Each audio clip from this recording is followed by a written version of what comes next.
Football at the 44-yard line of the Forest City Thunderbirds. Cougars hustling up to the line of scrimmage, trying to get this play away. Welton gets the snap, and now a couple of Thunderbirds all over him. He is way back in the field now, trying to just unload it, and he does. And almost received. Almost a reception along that far side.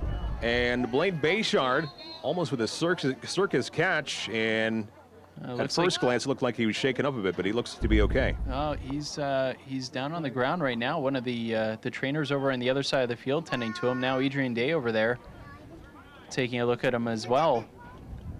He's down on one knee. Nearly, as you mentioned, nearly a circus catch there.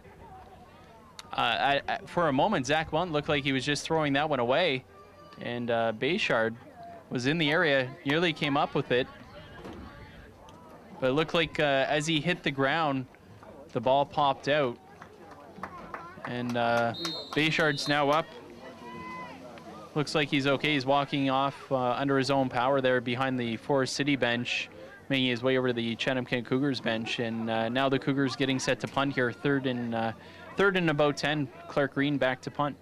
And on second and long, that would have been just an unbelievable catch by Bayshard, just eluding him at the last moment. So punting it away will be the Cougars. Kick is up, and it comes down deep into Forest City territory. And now they do get a few yards on the positive side past the 25-yard line. Don't think they made it up quite as far as the 30. But still, long way to go here for the Forest City Thunderbirds, especially down by 19. Looks like it was Cameron Willoughby there, number 22, with the return for Forest City. And boy, that was close. He caught that one just off the tip of his fingers. That was close, but nice job by Willoughby to hold on to it, tuck it away, and make some positive yards on it. Almost looked like he was going to drop it, but he held on, and good for him. They get the ball, Forest City does, at their 25. Clock ticking, about 4 minutes to go in this first half. Cougars defense quite happy, keeping the Thunderbirds completely off the scoreboard. Now back to pass. Unable to find anybody open, taking it himself, and now diving past the 35-yard line. The Seaton doing it all himself that time around. So second and mid-range coming up. Seaton being chased by a lot of meat there. Number 99, Jordan Deneau, coming from behind. He just couldn't catch up on him on Seaton's heels. Seaton does a good job tucking it away and making some positive yards, but there's a flag on the play. We've seen a lot of those so far, and this one going against Forest City, they're going to back it up here. Seaton's got to be saying to his offensive line, listen, guys, you just got to give me a couple seconds back here. I haven't been able to survey the field and try and find a receiver. Not asking for much, you know, just a second or two here.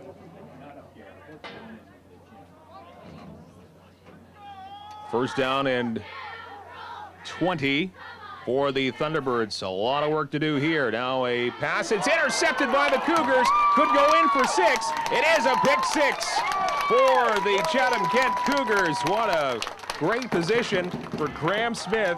I think he's going to be the first star of this football game if everything goes the way that it's going for Graham Smith, as he was right in position. It looked like he was the only one destined to receive that pass, and he took it in for 6. Yeah, Seaton obviously didn't see Smith there, just sitting in his zone. The ball comes right to him. He does what he's supposed to do, makes the catch, and then returns it. Turns on the Jets, just like we saw in the first quarter on that punt return for a touchdown. Graham Smith, nobody going to catch him, in for the 6, and you can chalk up 12 points to Graham Smith's name so far in this game. 25-0. The Cougars' lead just keeps growing and growing as we get farther into this first half. See if we can make it 26. And now off the snap, it is fumbled, and it will not be 26. Off of a bad snap. Cougars forced to just eat the football there, so it's going to remain a 25-0 lead for the Cougars. little bit of misconcentration there, but when you're up by 3.5 touchdowns, those kind of errors aren't quite as terrible. No, that's right. But again, that's one of those things that you can be sure that come this week of practice, it's something they'll work on. Not that they don't work on it every week, but might be a little bit more of a point of emphasis this week in practice on that extra point play.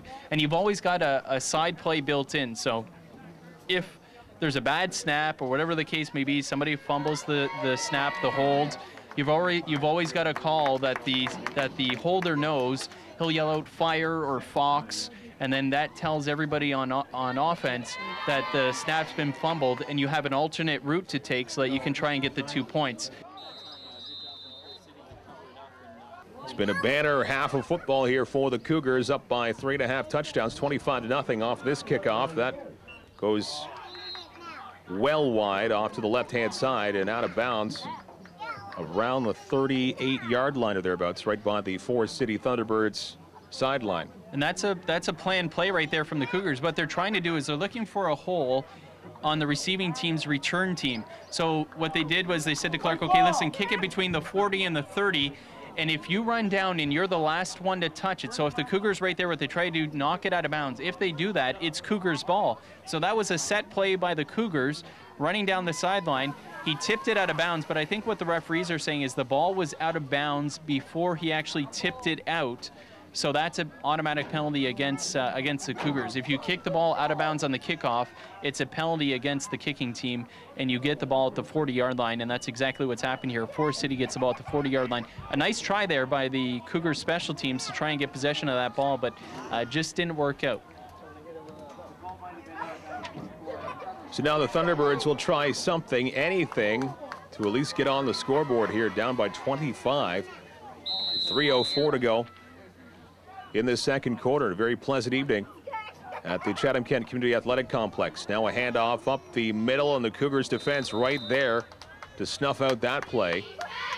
There is just absolutely no room up front for Forest City, and you would almost expect maybe a sense of urgency from the offense for Forest City. As you mentioned, the Cougars up 25-0, 2:52 to go here in this second quarter, but you know, maybe it's something that they just don't have in their game plan. They don't like to put the ball in the air a lot, but at this point, the Cougars just dominating on defense, imposing their will. Now, there was a flag on that play. Just waiting for the call here from the referees, and it looks like it is going against the Chatham-Kent Cougars. 5-yard penalty, it looks like. It is a 5-yard penalty, but Cougars doing a great job shutting down Marlon Brown and really the entire offensive scheme for Forest City. Yeah, and you know what? To Forest City's defense, I mean, the Cougars' defense has been all over them. You know, if they're dropping back to pass the ball, there's been a ton of pressure in the face of their quarterback, and when they try to run the ball, there just haven't been a lot of holes. So it's tough when you really don't have anything working for you. Back to pass up the middle, another interception for the Cougars right at midfield. Up to the 52-yard line, and again, perfectly played by the Chatham-Kent Cougars. Wayne Allison with an interception. And just as quickly as the Forest City Thunderbirds got the football, Chatham-Kent taking it away. And it looked like it was Nicholas Bullows that time taking the snap, and he got absolutely crushed just as he let that ball go, and that's likely the reason for that errant throw. You could likely cough that one up to pressure in the face of the quarterback. If you've got a huge mass of human coming at you right in your face, you don't think clearly. No, it's going to affect your throw, and it looks like that's exactly what happened there. Credit the defensive line for the pressure. So again, the football belongs to the Cougars, and now an interception back the other way, and that was intercepted by Peter Morales of the Forest City Thunderbirds. And Ryan Brook was the quarterback that time around, so the two backups having a rough go at it here late in the second quarter. Yeah, we mentioned that the Cougars were going to look to get Ryan Brook at least 2 or 3 series in this game, and that's exactly what they decided to do right there. They thought, well, you know, maybe this is the right spot. We just get a turnover and give Brook a chance to get in. We've got a pretty hefty lead. Very first play for Ryan Brook in this game, and he throws a pick. Now, there was a flag on that play. We're going to have to wait and see what it was. I think it was after the Oh, it's unnecessary roughness is the call, but it is still Forest City's ball. So 1st and 10 for Forest City. Right at midfield. Man. Right, that's right, right at midfield. Unnecessary roughness, it came after the interception by Forest City, so they maintain possession. So turnover City here in the second quarter. 25-0 lead for the Cougars. Now back to pass, and that football kind of pinball as it went up the middle on that pass from the quarterback, Nicholas Bullows. Yeah, again, that ball could look like it could have easily been picked off by at least 1 or 2 defenders for the Cougars. And Bullows looks to be struggling a little bit here at quarterback. And again, we mentioned that their starting quarterback, Yazid Sinan, not very big. Bullows, not very big either. Sinan came in listed at 5'10", 170. Bullows listed at 5'9". Bullows in trouble again, and the Cougars defense bringing them down to the 50-yard line on that 2nd and 10. So 3rd down. Things not getting any better at all as this game wears along for the Forest City Thunderbirds Football Club. Defensive end Connor Martin getting the pressure, number 50. We've mentioned him a couple times now, him and Jordan Deneau basically setting up shop in the backfield of the Forest City Thunderbirds, and just not getting any time at all to find a receiver open. And they're going to be forced to punt this one away at midfield with 2:12 and counting here in the second quarter.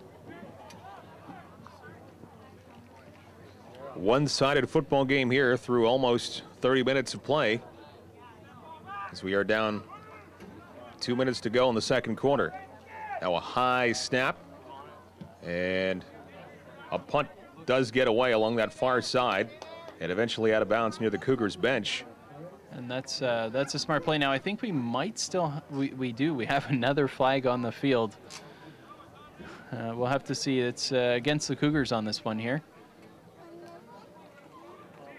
See where they mark this off, but that's a smart play from Forest City. They've seen the talents of Graham Smith so far in this game, so that time kicking it away from Smith and out of bounds along the side of the Cougars sideline there in front of the bench. They don't want to put the ball in the hands of one of the big playmakers, especially in this game so far that we've seen. Graham Smith already 2 touchdowns in this one. Want to keep it out of his hands and not allow Chatham-Kent to put any more points up here in this first half. Mike Renier, Mike James up here in the broadcast booth for TV Coach Go. Jeff Brooks doing a great job on the camera right in front of us. Ball at the 50-yard line, pardon me, Michael, of the Chatham-Kent Cougars. I was just going to say, sorry there, Mike. It looks like, so it's going to bring up a 3rd and 5, and it looks like Forest City's going to go for it here at midfield. And now a timeout. I believe Forest City will have this timeout with 1:51 to go in the second quarter. Well, you mentioned the going for it. What do they have to lose? Right. Yeah. You want to say what do they have to lose at, but at the same time, you don't. If you're Forest City, you want to make sure if you're going for it, you want to have a lot of confidence in the play that you're selecting to get the first down, because the last thing you want to do is turn the ball over here. Not just on downs, but if you have a turnover here, you don't want it to go back for another quick score, and you've still got time that you got to kill off the clock before the first half runs out. So, I know it's a 25-0 game, but at the same time, you don't want to blow yourself out of the water if you don't have to. So, Forest City going for it. They need 5 yards. Again, back to pass, a short pass, now caught by Weeby once again, looking for some room. And now the snap, dropping back, going up far, and maybe another interception. It is another interception for the Cougars. Picked up by the Thunderbirds. They'll run it out of the end zone. Still